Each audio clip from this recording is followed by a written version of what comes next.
àwọn tó ń ṣiṣẹ́ ìjọba gbọ́dọ̀ ṣetán láti pé wọ́n ń gbowó wọn nígbà tó tọ́ àtìgbà tó yẹ. Àwọn ọmọ wa lọ léèwé, àwọn tó máa fẹ́ lọ léèwòsàn, ìjọba gbọ́dọ̀ ṣetán láti ran àwọn tí ò lówó lọ́wọ́. Ṣùgbọ́n gbogbo ẹsẹ̀ òfin yìí níjọba sọ pé òtúbá ń tẹ́ni, pé láì jẹ́ pé tá bá lọ ilé ẹjọ́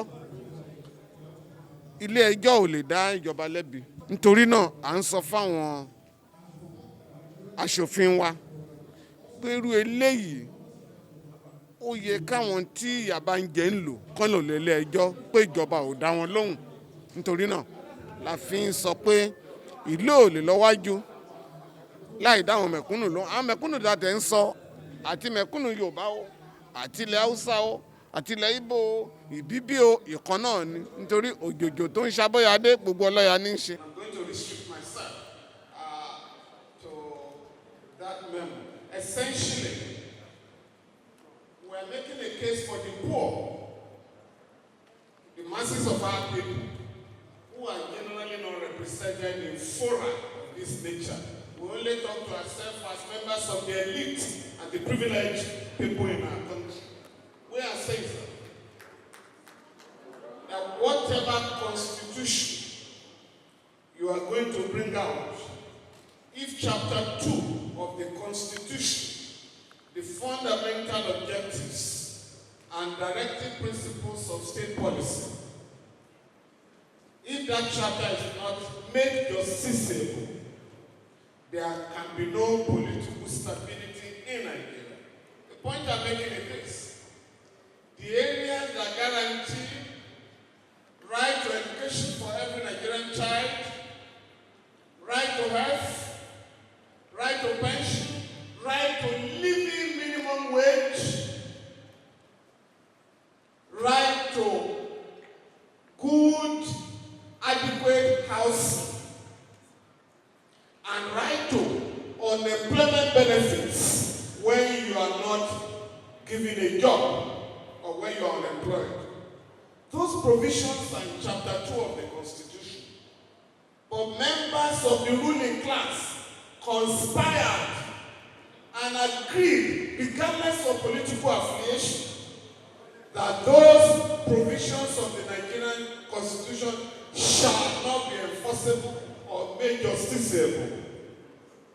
We are therefore warning that unless we are prepared to make those provisions justiciable, enforceable, this country will know no peace. Concretely, we are submitting that the Child's Right Act, enacted beautifully by the National Assembly in 2003, be made applicable throughout Nigeria. We have to work it out. As of today, only 25 states have adopted that law. But even then, they are not being implemented. Some of the states that have refused to adopt the Child's Right Law, some of them include Zamfara, Borne, Katsina, and all those states where banditry and terrorism have virtually been institutionalized. So if we don't send our children to school, because we have 40 million children today, children of the poor roaming the streets, and that is where bandits, kidnappers, terrorists, and all of them recruit on a daily basis. We have this Disability Act. We thank you, National Assembly, you have enacted the disability bill into law, but it's not working. It's only a federal matter. We must take care of millions of people who are physically challenged in our country and ensure, again, that we make it applicable throughout Nigeria. We have the Compulsory and Free Basic Education Act of 2004. It should be made applicable throughout the country. The Pension Reforms Act. We must have equal treatment of workers. And I'm going to plead with you. Learn from what some African countries are doing.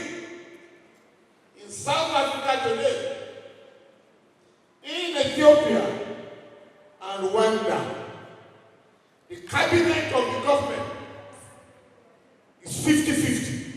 50% women, 50% men.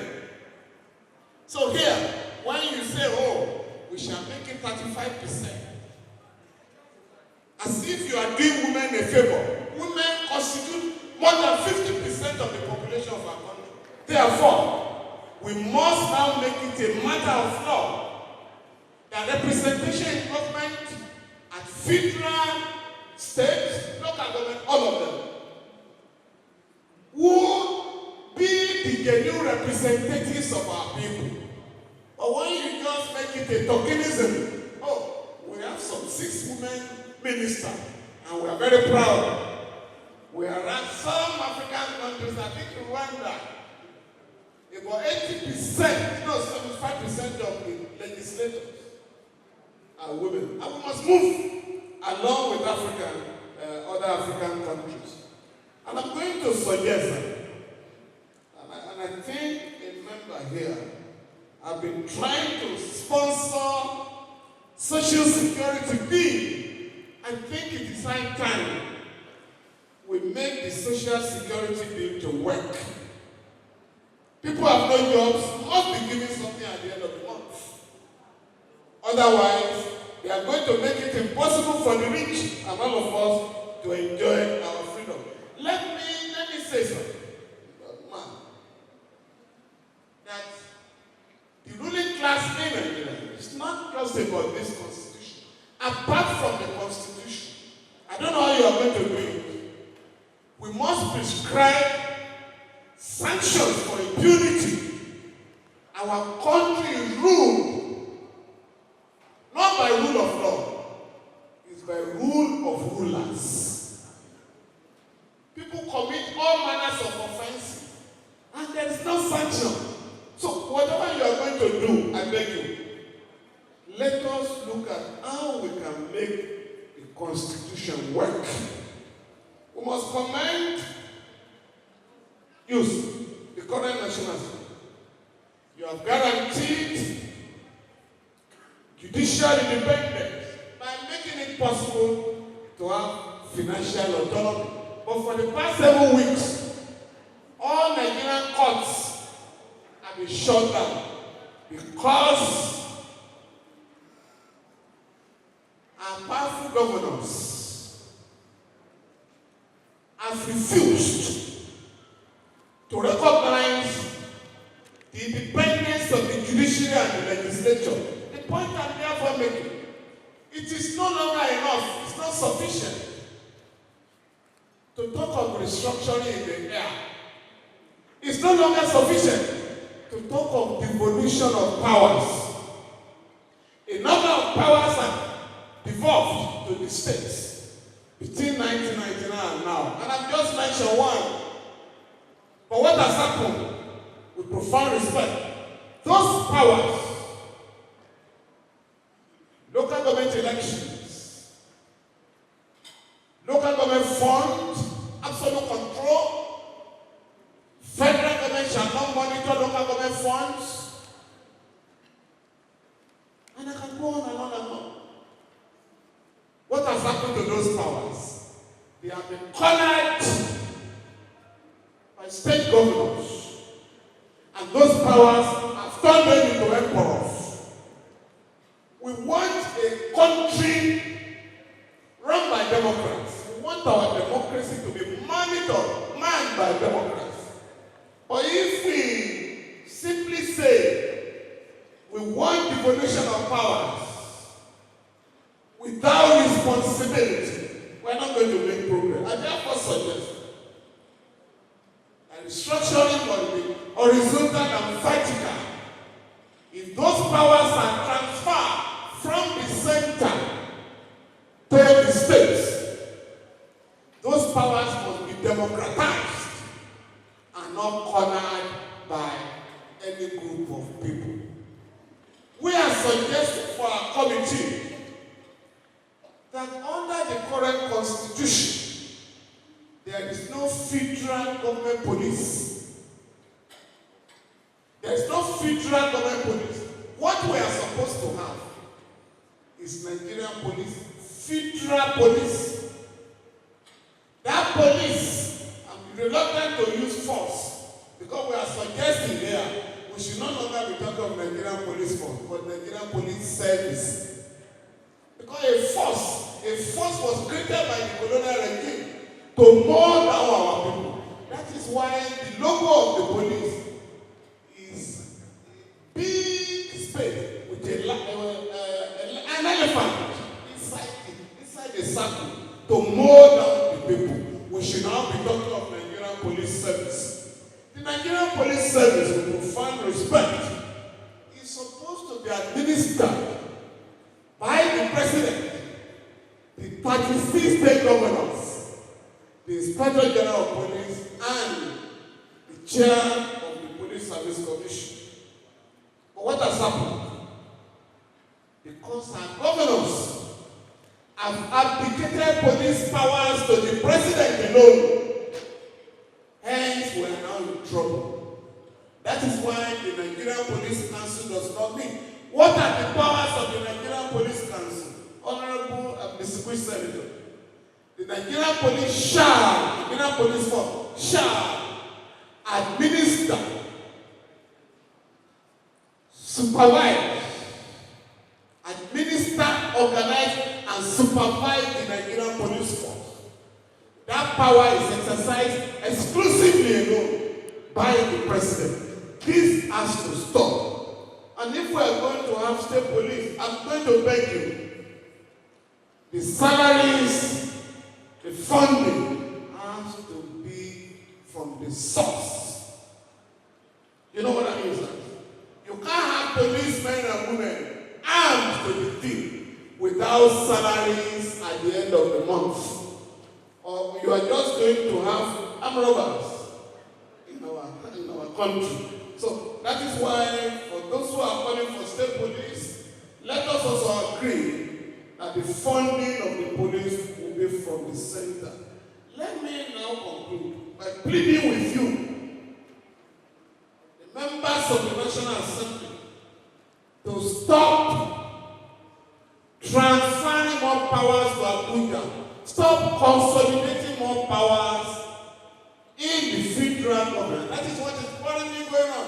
I just read it now. The president was signing one bill, planning something bill. And please, I beg you, whatever is not in the exclusive legislative list or the concurrent list, I beg you, don't go there as you have been doing. On the exclusive legislative list, I'm sure you have been told that there were 68 items. They cannot be justified. Those were powers put in the Constitution by the defunct military dictatorship in Nigeria. Because they thought, and they were right.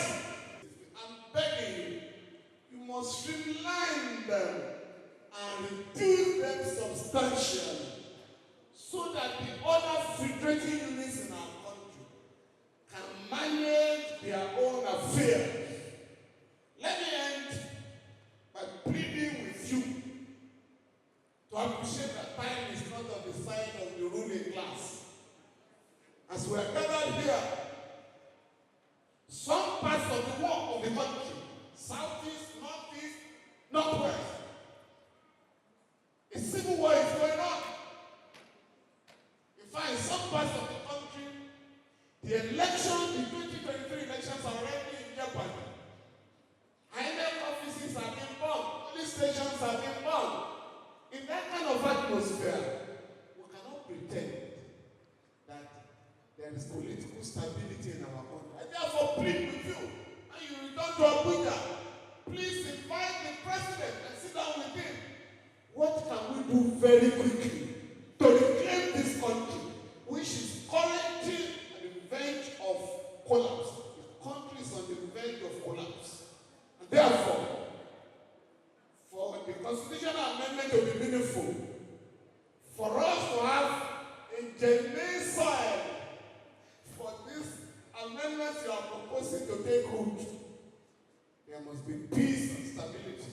And you can only have peace and stability if you address the problems confronting the people. The right to self-determination is guaranteed by Article 20 of the African Charter on Human people to break away from Nigeria. You must give them confidence. Don't declare a war. This business of go and shoot on sight. Anybody demanding for a new separation or whatever, please let us last sentence. Sir, I know. We really enjoyed your contribution. So, but we are even going to give you about 2 minutes. Yes. Just one. We all agree. It's not being favored, but we want to hear from you. Just 1 minute. Thank you very much. I therefore want to conclude. I want to conclude by urging our legislators, when you return to Abuja, to ensure that we abandon the path of hostility. The federal government must be persuaded to embrace dialogue with all Nigerians who are dissatisfied with lopsided